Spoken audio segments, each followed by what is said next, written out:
Welcome to a special bonus episode of the Passive House podcast, recorded at North American Passive House Network's conference, Passive House for All, in June 2021 in New York City. In this, the 15th of 18 interviews we recorded amidst the hustle and bustle of the conference hall floor, I chat with Dr. Mary Ann Akers, Dean of the School of Architecture and Planning at Morgan State University. A couple of quick thank yous before we get started. First, thanks to NAPHN for putting on this conference and for partnering with us on these interviews. Second, a big thank you to our sponsors who make everything we do at the Accelerator possible. Our founding sponsors are 475 High Performance Building Supply, Baxting We Architects, Glavel, Minotaur, Mitsubishi Electric Train HVAC US, Partel, RDH Building Science, Rockwell North America, Stocorp, and Zola Windows. Our champion sponsor is SIGA, and our stakeholder partner is NYSERDA, the New York State Energy and Research Development Authority. With that, please enjoy my interview with Dr. Akers.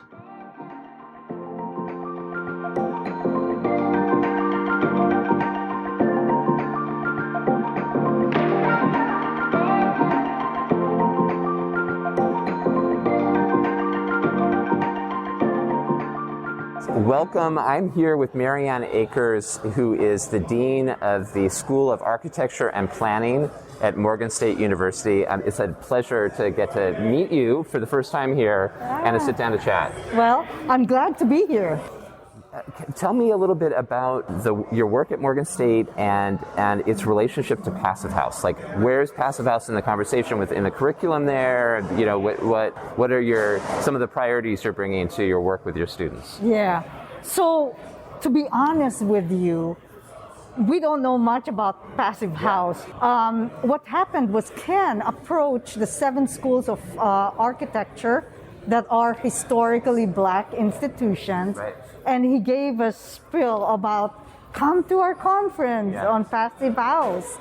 And so we said, oh, okay, we'll see. So we have been emphasizing LEED in most of our courses and things like that.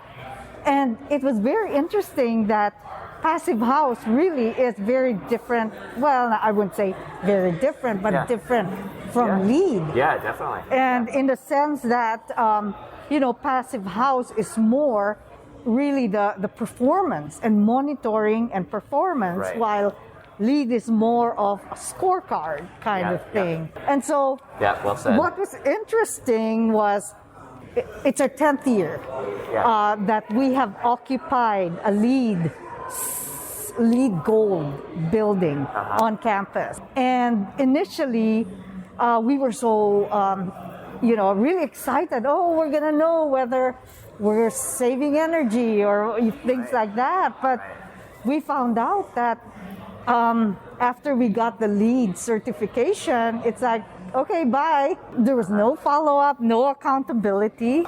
In fact, the company that was supposed to monitor our energy consumption, and because we had solar panels and all that, got out of business after the second year.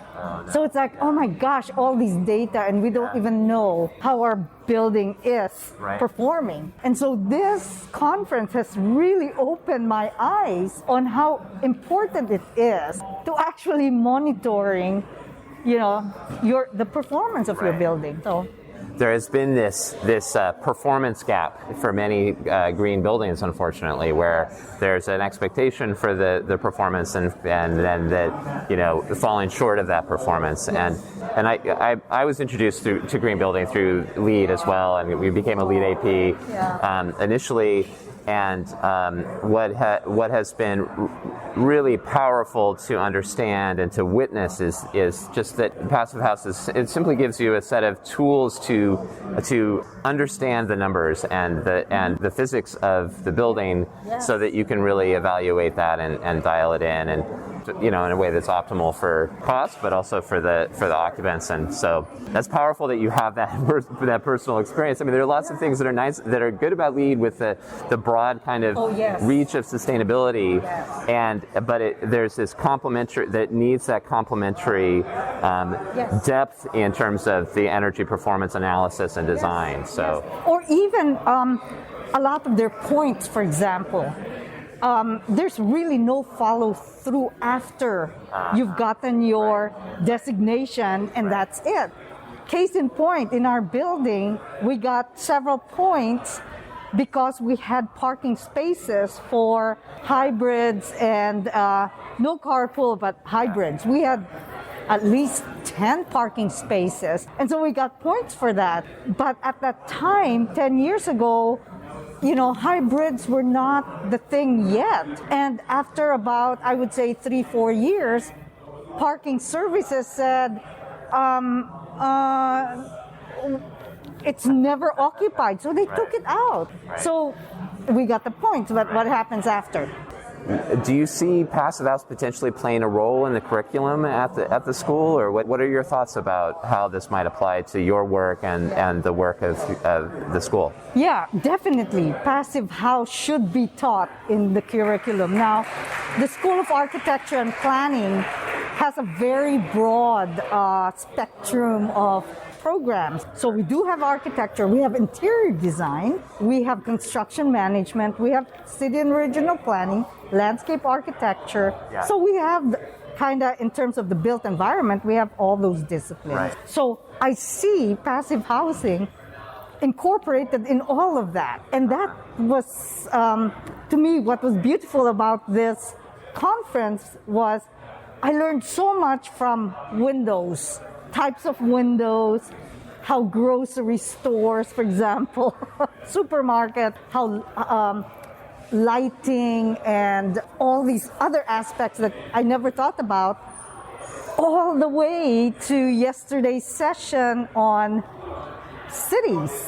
And I said, oh my gosh, yeah, because you can have all these homes that are passive houses, but you need also all the way to policy that will support that.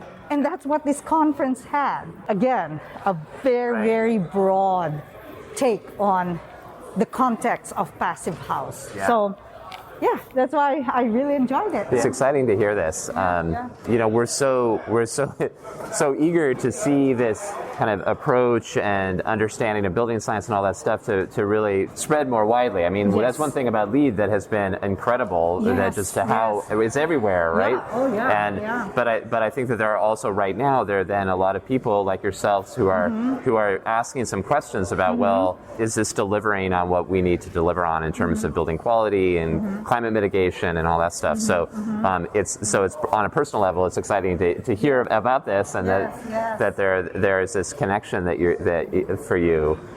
What could be good next steps for the passive house community, maybe NAPHN or practitioners, in terms of supporting you in the next, whatever the next steps might be, as you go back to your institution? Yeah. So, first of all, we truly appreciate the way that the organization has reached out to minority institutions.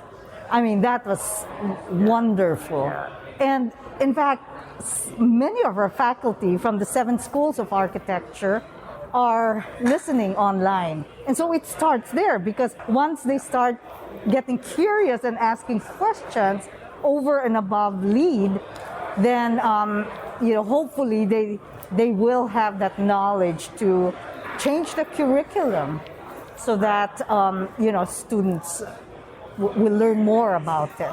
So yeah. Well, this has been really wonderful. It's so great to connect with you. Is there anything else you want to add or hopes you have for the conference in the last couple of hours, or anything else that you'd like to share? Well, we are here for a reason, right? The 7 schools of historically Black institutions. And so I truly appreciate the approach of inclusiveness. And it would certainly be very good if community leaders in neighborhoods that have been marginalized would actually also be trained and exposed to what passive housing is, and incorporate community into this conference, because you have advocates there then that are really grassroots, and that's how you make a movement. Yeah, really important observation and advice. Yeah. So thank you Okay. very much. This has been really wonderful to talk Sure, with you. Really thank appreciate it, you. Marianne.